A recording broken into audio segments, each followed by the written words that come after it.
pihak yang sebelah sana, jangan Bang Rismon dilaporkan ke Polda Metro Jaya.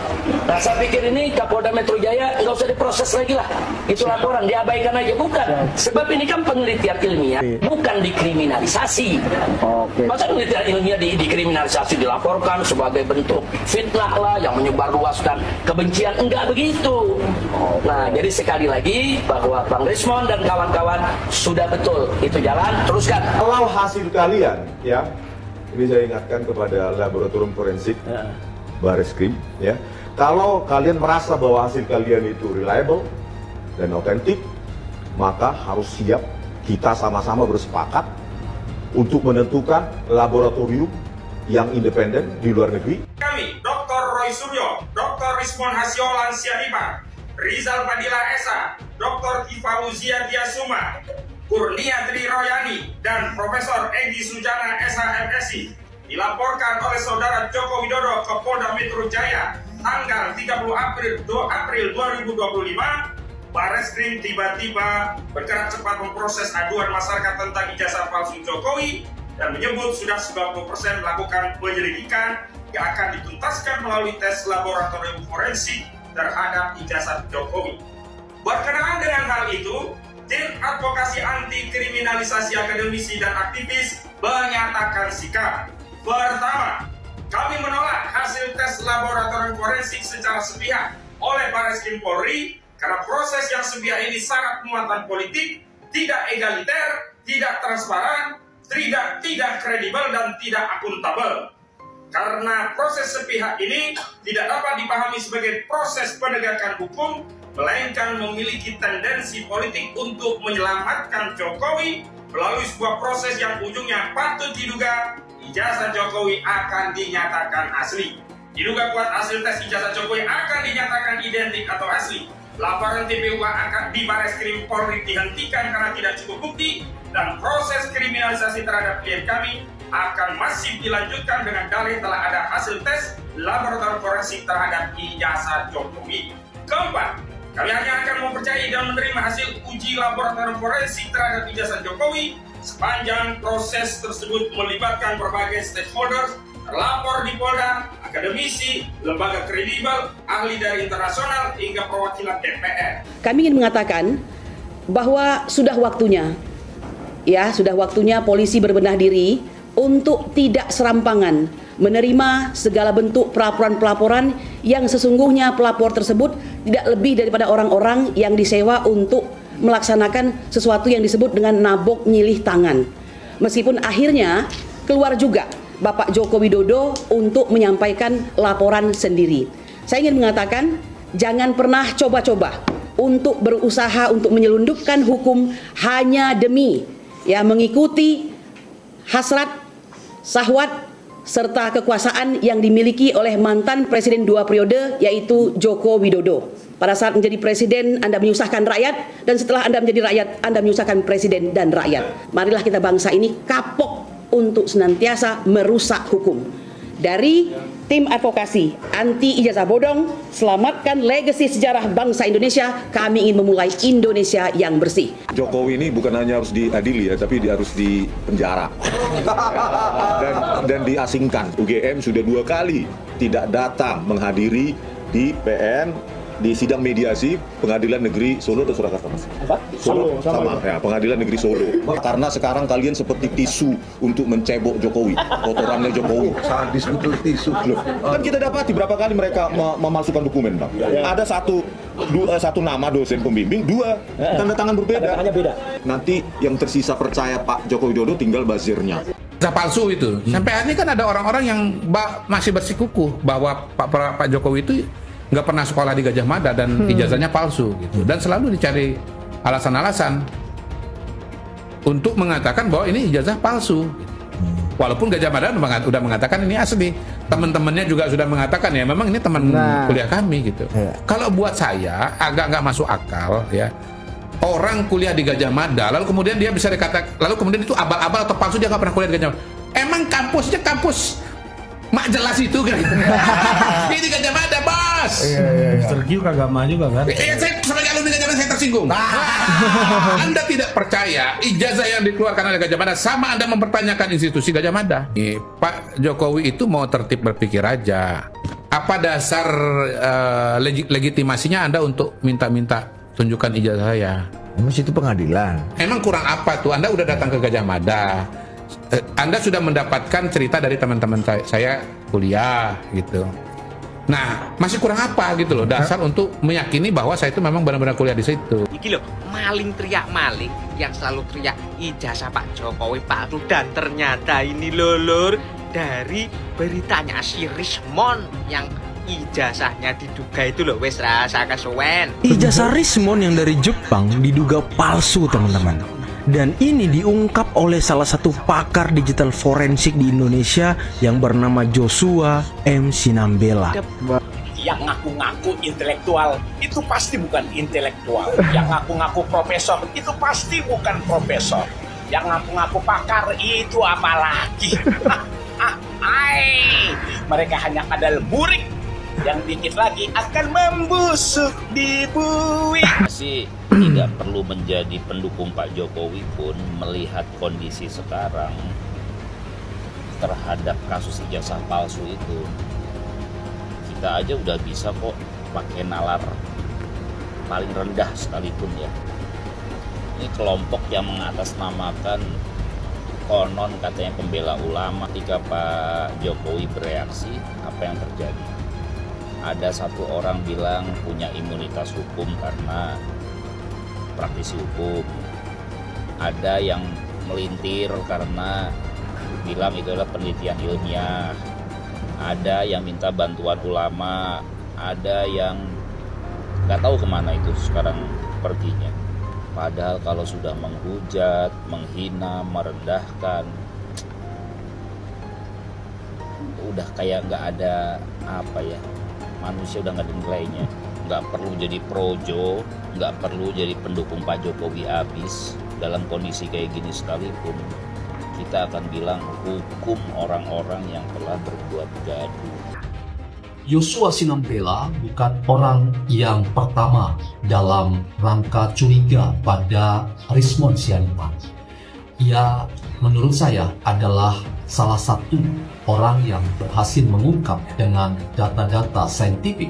Tetapi kalau kita cermat dan penuh dengan daya kritis, maka Rismon yang terus ngotot mengatakan bahwa ijazah Jokowi, skripsi Jokowi itu palsu, itu sebetulnya sudah memiliki celah-celah lubang-lubang kelemahannya. Apa itu? Yaitu ketika ia membangun konstruksi berpikir dan membangun konstruksi kebenaran, itu dipenuhi dengan emosi, dengan makian-makian dan fitnah serta kebencian.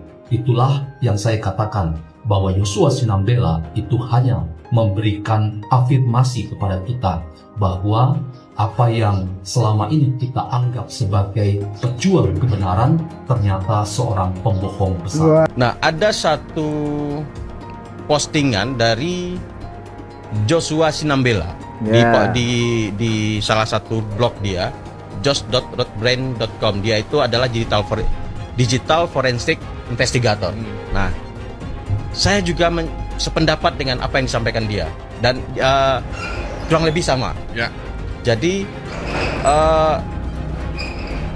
si ahli, dia menyebut nama itu ya, si ahli menyatakan bahwasannya ijazah Jokowi adalah palsu karena membandingkan dan menyimpulkan font yang ditemukan di foto ijazah dan skripsi menggunakan font Times New Roman yang diketahui si ahli ada di OS Windows. Jadi si ahli nggak sadar sejak lama dunia percetakan sudah pakai font Times New Roman. Jadi menurut Joshua Sinambela, ahli digital forensik investigator, dia UGM juga bang. Menyimpulkan hal sama, template cover itu Times New Roman itu sudah ada. Assalamualaikum Bapak Roy Suryo dan kawan-kawan. Nah ini. Gimana jantung? Jantung aman, jantung aman. Tidur nyenyak, tidur. Kok sibuk banget sih keliling TV, podcast, klarifikasi, nyari kambing hitam. Merasa diintimidasi, ini pembungkaman. Ini kan yang kalian mau. Kan kalian pengen banget itu Jokowi diadili. Udah paling bener kan ini pembuktian ijazahnya asli atau palsu melalui jalur hukum. Jadi mendingan ya persiapkan diri. Untuk sekarang ini ya, orang-orang seperti Roy Suryo, ya, Rismon, Dr. Tifa, kemudian Egy Durjana, Kurnia, itu sekarang sibuk mengklarifikasi. Sibuk mengklarifikasi bahwa mereka itu satu tidak menuduh. Kemudian ingin mengkambing hitamkan orang. Kalau sekarang kan sudah pada kelimpungan kan. Kalau kemarin itu teriak-teriak gantung Jokowi. Bawa seret ke pengadilan, ijazah palsu, membohongi masyarakat 10 tahun. Kalau sekarang sudah dilaporin, gimana lo? Kalau tempo hari itu Pak Jokowi tidak menanggapi hal yang remeh-temeh kayak gini karena ia adalah seorang kepala negara yang urusannya sangat banyak dan malu juga kalau urusin yang kayak gini. Nah sekarang dia ini menjadi rakyat biasa. Menjadi rakyat biasa. Jadi harkat dan martabatnya diserang, ya dia melakukan langkah hukum seperti masyarakat umum biasanya. Nah disinilah salahnya prediksi si Roy Suryo, si Panji dan Rismon. Nih kasihan si Rismon ini, track recordnya bagus, malah sekarang jadi jeblek. Palsu. Ini saya kasih saran yang terbaik. Sebentar lagi Anda, saya yakin, seyakin-yakinnya Anda pasti akan dipidana. Mantap bener. Menurut saya Anda saat ini ngumpul dengan keluarga, anak, cucu, di rumah aja makan yang enak-enak. Karena sebentar lagi Anda pasti masuk bui. Ada yang punya keyakinan katanya 1.000.000% ijazah Bapak Jokowi palsu. Saya punya keyakinan juga karena saya orang waras. 1.000.000.000% Anda akan masuk bui. Jadi prosesnya jangan dibalik. Proses pembuktian belum, tahu udah pencemaran nama baik. Nah jadi kita minta Bareskrim kerja, Polda Metro Jaya tolong Kapoldanya abaikan saja laporan Pak Jokowi karena bukan barang bukti. Toh nanti bisa dibuktikan ini pencemaran atau bukan pencemaran, terbukti pada saat pembuktian ijazah itu palsu atau asli. Tapi problem seriusnya, saya bertanya kepada Prabowo Subianto yang terhormat, sahabat saya bos dia. Saya 2 kali lawyer dia, 2014, 2019, bahkan saya dipenjara gara-gara bela Prabowo. Yang lepasin saya Dasko tuh. Lu dari sini aja udah bisa nilai. Apalagi kalau kita melihat kemarin-kemarin ya, banyak sekali statementnya. Abraham Samad ngomong ke media, Jokowi cabut aja laporannya gitu. Terus kemarin ada yang lagi yang ngomong kepada Presiden Prabowo, ini kan anak bangsa dipecah belah, gak boleh diadu domba, gak boleh seperti itu ya. Mereka yang ngomong, sekarang datang ke DPD bilangnya apa? Ikut mengawal, ikut mengawal. Lu pada yang mempertanyakan. Gue kesal sebenarnya ya. Lu pada yang kemarin teriak dengan lantang di media-media yang lu punya mempertanyakan ijazah. Sekarang Jokowi melaporkan, kenapa lu pada takut? Katanya lu punya bukti. Katanya lu paling benar. Kenapa sekarang kok pada melempem? Gak ada kelihatan garangnya. Kemana nih garangnya? Kemarin pada garang bener, sekarang pada minta ini, minta itu. Ijazah itu kan dinilai mengkriminalisasi pengamat tersebut. Menghina saya sehina-hinanya, sudah menuduh ijazah itu ijazah palsu, sudah merendahkan saya serendah-rendahnya. Ya nanti dibuktikan lewat proses hukum. Nanti akan kita lihat di proses di pengadilan seperti apa.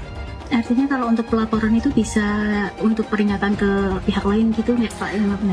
Nanti akan menjadi pembelajaran kita semuanya. Aduh Pak Anies, bingung saya sungguh lah. Pak Anies itu sebenarnya orang baik, iya. Kenapa lo Enggak, satu yang mengkonfirmasi Jokowi itu satu pengecut, Duh. tidak punya harga diri.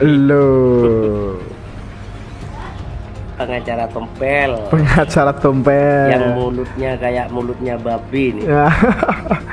Yang mulutnya kayak tai kucing. Waduh. Banyak bacot. Sampean pengacara bang. Ayo ketemuan sama saya, ayo diskusi sama saya. Tapi tak sediain celurit mulutnya kamu itu. Waduh. Biar cepat selesai urusan. Pak Jokowi jadi wali kota, gubernur, presiden 2 kali. Kontribusinya sudah banyak ke negara ini, ke republik ini. Sedangkan kamu sudah ngasih apa ke negara ini? Pel-tompel. Dengar telinganya. Ingat wajah saya.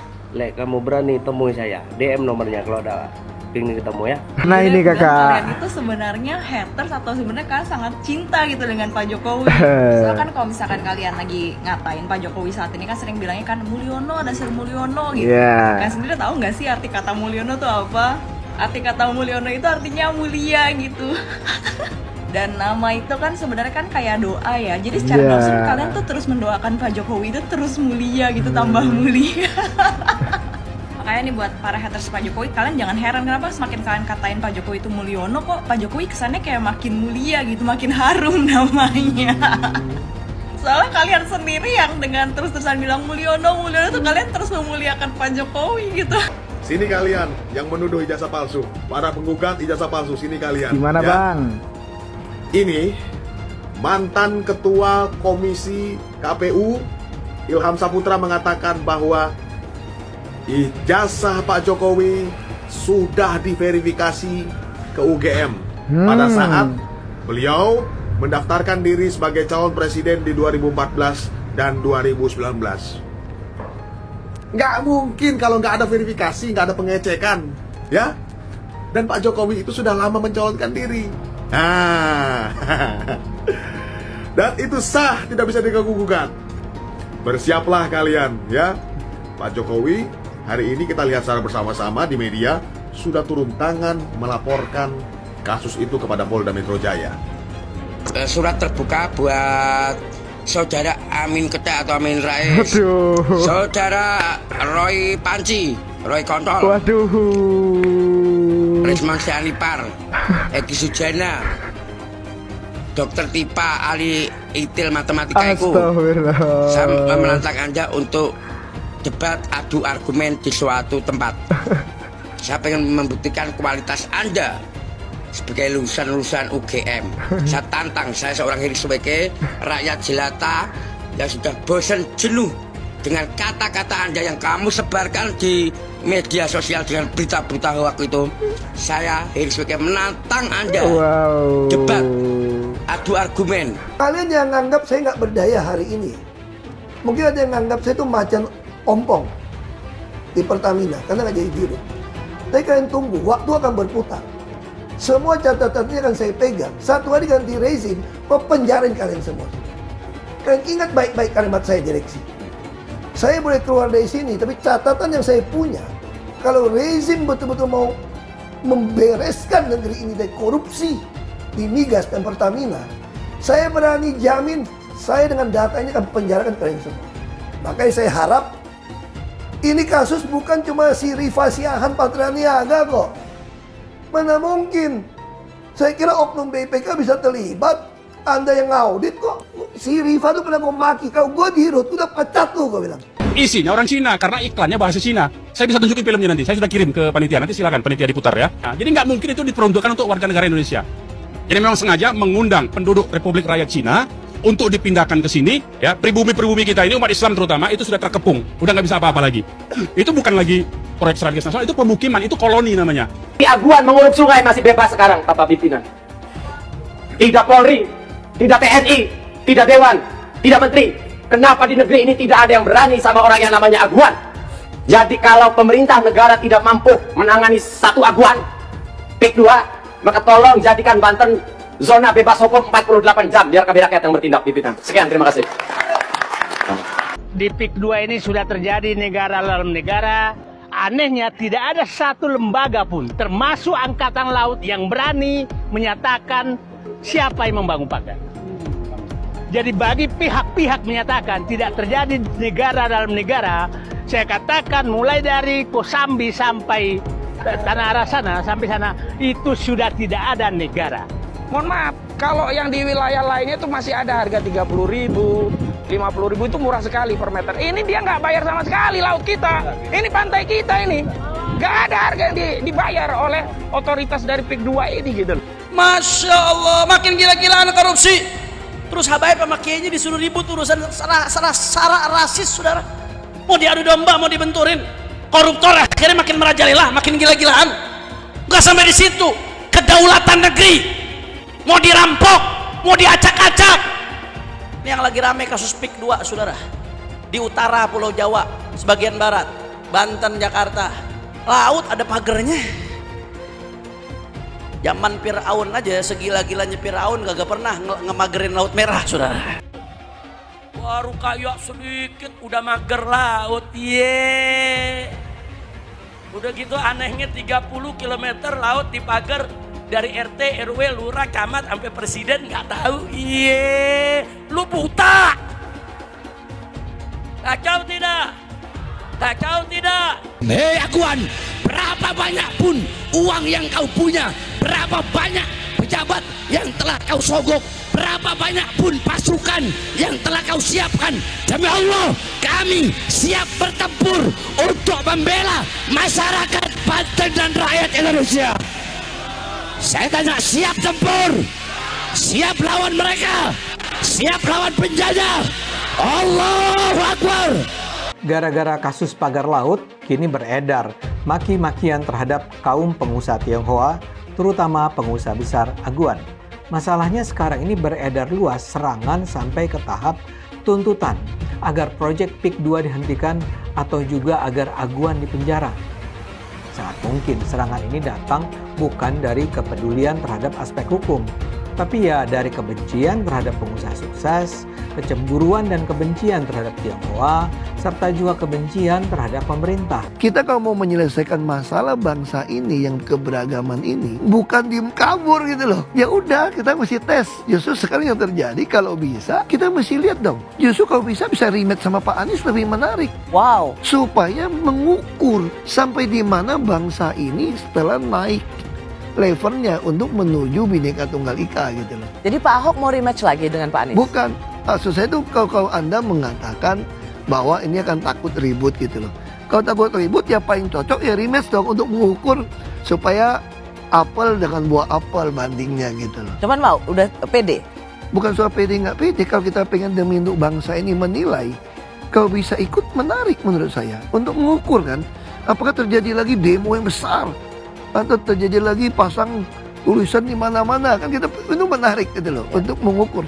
Nanti 100 tahun merdeka masih persoalan ini diumpetin gitu loh. Dan ini aneh, betul-betul aneh. Ini bukan kampanye, tapi saya sampaikan sini. Di satu sisi menyiapkan jalur-jalur air untuk dikirim ke laut, di sisi lain di lautnya dipasang dengan pulau reklamasi, tinggal tunggu waktu jadi rob, air balik. Dan ini melawan sunatullah. Kenapa? Air itu turun dari langit ke bumi, bukan ke laut. Harusnya dimasukkan ke dalam bumi, masukkan tanah. Di seluruh dunia air jatuh itu dimasukkan ke tanah, bukan dialirkan pakai gorong-gorong raksasa ke laut.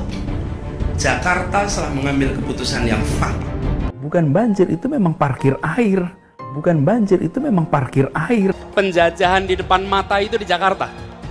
Di tempat lain penjajahan mungkin terasa jauh, tapi di Jakarta, bagi orang Jakarta, yang namanya kolonialisme itu di depan mata, dirasakan sehari-hari. Dulu kita semua pribumi ditindas dan dikalahkan. Kini telah merdeka, kini saatnya kita menjadi tuan rumah di negeri sendiri. Hai semua, nama saya Jonas Leong. Saya adalah investor saham, forex, dan juga kripto. Channel ini banyak membahas tentang berita terkini, edukasi finansial, investasi, dan lainnya. Jangan lupa subscribe channel ini kalau kamu suka dengan konten yang serupa. Follow juga sosial media lainnya yang saya taruh link di kolom deskripsi. Di sana kalian bisa dapatkan konten yang berbeda. Saya juga punya Telegram channel yang isinya berfokus kepada trading dan juga investasi. Itu Telegramnya gratis. Oke, kita lanjut ke videonya. Sebagian besar penonton di video ini setelah menonton video di awal mungkin bertanya, apakah kejadian seperti krisis 98 akan kembali terulang? Belum lagi keadaan global yang tidak menentu. Lalu apa yang bisa kita lakukan untuk selamat dari krisis yang mungkin akan datang dalam waktu dekat? Jawabannya adalah investasi. Kebanyakan dari kalian yang lagi nonton, kalau investasi pikirannya pasti hanya di properti. Tapi ketika terjadi krisis seperti 98, apa yang terjadi dengan rupiah ketika hyperinflasi? Dan juga apa yang terjadi dengan harga properti? Harga dolar naik dari Rp2.500 terbang ke Rp15.000. Otomatis, utang yang harus kita bayarkan naik 6 kali lipat. Banyak sekali bisnis yang bangkrut. Kebakaran terjadi di mana-mana. Rumah pun bagaikan tidak ada harganya. Mau dijual pun tidak ada yang mau beli. Saya tidak mengatakan ini akan terjadi lagi. Tapi kemungkinan terjadi seperti Mei 98 tetaplah ada. Negara gede seperti Argentina, Venezuela, dan Turki baru-baru ini mengalami hyperinflasi. Apalagi setiap hari kita ketemu ada saja konten yang berbau sara ke orang Tionghoa yang ada di Indonesia. Entah itu di Instagram ataupun di YouTube atau sosial media lainnya. Kita bisa melihat di tahun 2017 di saat Pilgub Jakarta hampir terjadi kerusuhan seperti 98 karena Ahok dituduh menodai agama. Ahok pun harus dipenjara untuk menenangkan masyarakat yang dengan gampangnya dihasut untuk membenci Tionghoa dan tidak memilih pemimpin yang beda agama. Akhirnya Anies jadi gubernur dengan bantuan ormas larang FPI dan sampai saat ini dijuluki sebagai bapak politik identitas. Kejadian itu pun berlanjut hingga saat ini. Masifnya pemberitaan sara terhadap Tionghoa beredar di media-media nggak jelas. Penonton setiap hari dihasut untuk menggulingkan pemerintahan karena tuduhan Indonesia dikuasai oleh Taipan atau Sembilan Naga yang ujung-ujungnya menyalahkan Tionghoa lagi. Kita bisa lihat dari kejadian di PIK 2. Di mana ormas larang seperti FPI dan HTI terus-menerus menghasut masyarakat untuk membenci Tionghoa. Saya tidak bisa membayangkan jika kejadian seperti Mei 98 terulang kembali. Setiap musibah yang selalu disalahkan adalah keturunan Tionghoa. Setidaknya di video ini, saya akan membagikan strategi saya yang udah saya terapin jika kejadian seperti 98 terulang kembali. Tujuan dari strategi ini supaya kita setidaknya bisa selamat dari masalah finansial ketika musibah ini terjadi. Strateginya adalah investasi di aset yang berbeda-beda, bukan di satu jenis aset saja, misalnya hanya di properti. Kalian bisa mulai belajar berinvestasi di aset yang berbeda seperti Bitcoin, emas, dolar, bahkan saham global atau saham Amerika. Ini adalah cara yang bagus untuk mengurangi risiko tergantung kepada satu jenis aset saja. Bukan gak nasionalis kalau kita mau invest di aset-aset yang saya sebutkan tadi. Tapi memang peluang yang kita dapatkan dan potensinya memang jauh lebih bagus daripada beli properti apalagi deposito. Pertama, pelajari jenis aset seperti emas. Setidaknya kita bisa terlindung dari efek hyperinflasi jika terjadi lagi. Selain itu, kalian juga harus belajar bagaimana mendapatkan penghasilan dari emas.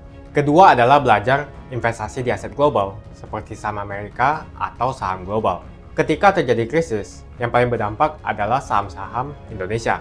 Karena semua utang perusahaan dalam bentuk dolar terkena dampak. Deposito, reksadana, bahkan properti terkena imbasnya. Ketiga adalah belajar mengenal berinvestasi di Bitcoin.